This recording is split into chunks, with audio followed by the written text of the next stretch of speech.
Hello and welcome. You have tuned into Headlines now with me, Linda Hercules. Before we move into all the stories in detail, let's take a quick look at the top headlines.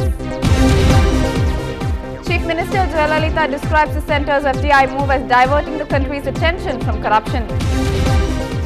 Government hikes prices of LPG by 11 rupees 42 paise per cylinder. Former DMK Minister K. Ponmudi arrested in Viluppuram in a case relating to quarrying of red sand. All-day ban protesting the release of Kaveri water to Tamil Nadu disrupts normal life in Karnataka. External Affairs Minister S.M. Krishna appeals to Prime Minister Dr. Manmohan Singh to stop further release of water to Tamil Nadu.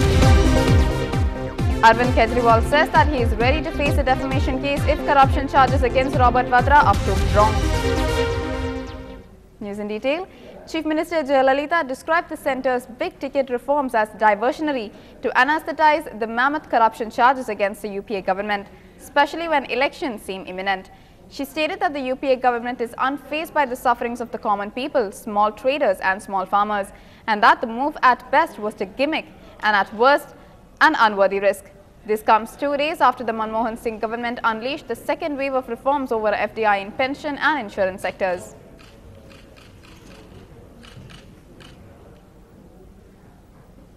Senior leader of the BJP, Venkaiah Naidu, said that his outfit would study the reforms brought in by the Congress-led government and not just support it blindly.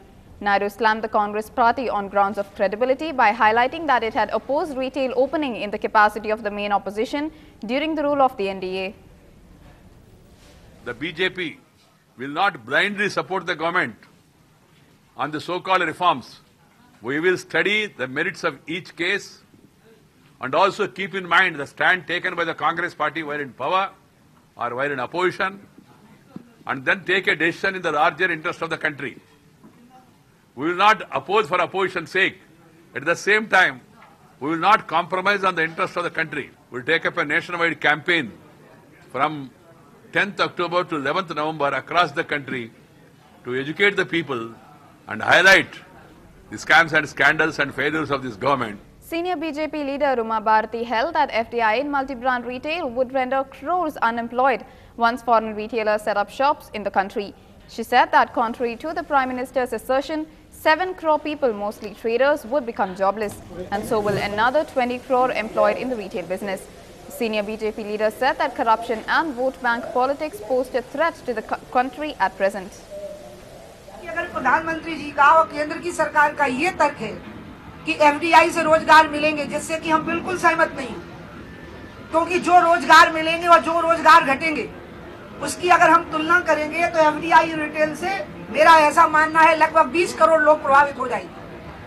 7 crore लोग सीधे प्रभावित होंगे और ऊपर आश्रित लोग जो प्रभावित होंगे वो मिला करके माना जाए तो लगभग 20 करोड़ लोग प्रभावित होंगे, और गंगा अकेली 50 करोड़ लोगों को रोजगार देने में सक्षम है। इसलिए मैं बार-बार प्रधानमंत्री जी से और भारत सरकार से अनुरोध कर रही हूँ, और ये अनुरोध बड़ा non political. The government hiked the prices of LPG by 11 rupees 42 paise per cylinder, saying that it was done to raise the dealers' commission. The gas dealers had reportedly wanted a single price and commission of 65 rupees per cylinder, the same as on commercial cylinders.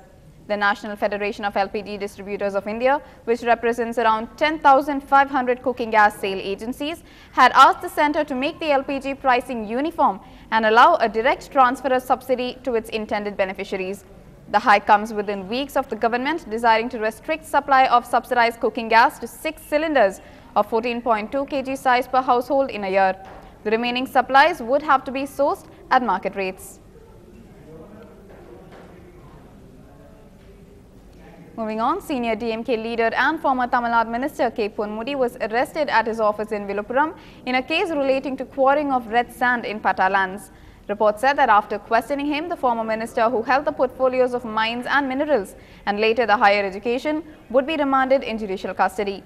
Considered as the DMK strongman in Viluppuram, Ponmudi's arrest comes a day after the Madras High Court dismissed his anticipatory bail plea on the ground that gravity of the offence required a detailed probe. The court also dismissed the anticipatory bail plea of Ponmuri's son, Gautam Sigamani. பொய் வழக்கு என்பது ஊரறிந்த உண்மை. அது எல்லாருக்கும் தெரியும். எதிர்க்கட்சிகளை பழிவாங்க வேண்டும். இந்த மாவட்டத்திலே அதுவும் குறிப்பாக இந்த மாவட்டத்தில் முப்பெரும் விழா நடைபெற்றதற்கு பிறகு வேண்டுமென்றே என் மீது போடப்பட்டிருக்கிற பொய் வழக்கு, அந்த பொய் வழக்கை போடுவதற்கு காரணமாக இருந்தவர்கள் எல்லாம் இப்போ எப்படி ஆயிருக்கிறார்கள் என்பது உங்களுக்கே தெரியும். Tamil Nadu Government Chief Whip P. Mohan was sworn in as a minister in the Jayalalitha-led state cabinet. Governor K. Rosaya administered him the oath of office and secrecy at the Raj Bhavan. A first-time minister, Mohan, elected from the Sankarapuram Assembly constituency, was recently inducted in a minor reshuffle by Jayalalitha, who also showed the door to former minister C.V. Shanmugam from her cabinet. Mohan will handle the rural industries portfolio, which includes cottage and small industries.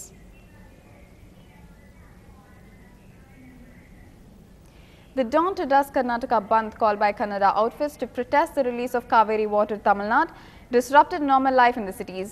Window panes of some buses were damaged in stone pelting incidents.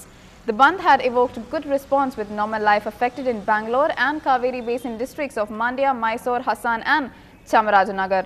In Bangalore, roads which were generally chock-a-block with traffic wore a deserted look, with people preferring to remain indoors, barring few morning walkers. Openly told Karnataka is facing severe drought compared to any other state. Is it not the Prime Minister's duty to know the exact position in Karnataka? After 1972, we are facing such a severe drought. And without sending the experts committee to the Bangalore or Chennai to know exact river level position, he has given the direction to release 9,000 cusecs. Is it fair on his part? At least now I am requesting S.M. Krishna, please come back from America immediately. Because you are an effective, important cabinet minister. Please convince your Prime Minister. We are not opposing anybody or we are not hurting anybody's feeling. We just want to tell you whether we ourselves doesn't have water stock here in the store, how can we give to somebody else? Central government has to send a very expert committee to study the whole thing, stop these unwanted problems or something like that. I think they wanted to continue this type of problem or something like that. See, they must know. See, either people, they are making the Kaveri issue is a political issue. It is not a political issue. Poor people, why should they suffer? Highlighting the grim situation in the Kaveri Basin, External Affairs Minister S.M. Krishna appealed to Prime Minister Dr. Manmohan Singh to stop further release of water to Tamil Nadu and to seek a report from the team that has been deputed to assess the water situation. Krishna said that the situation was grim following depleted water level in dams after release of water as per the September 19th directive of the Kaveri River Authority headed by Singh and upheld by the Supreme Court recently. The Karnataka government began releasing 9,000 cusecs after the Supreme Court asked it to abide by the CRA directive till the 15th of October.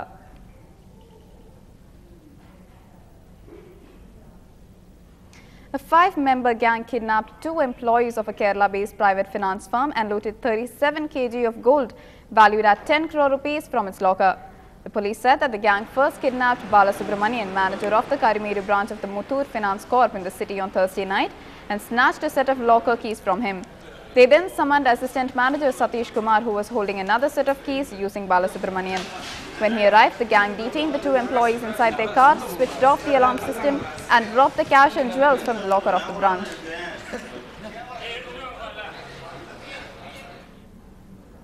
Stay with us as we go through more national stories right after a short break.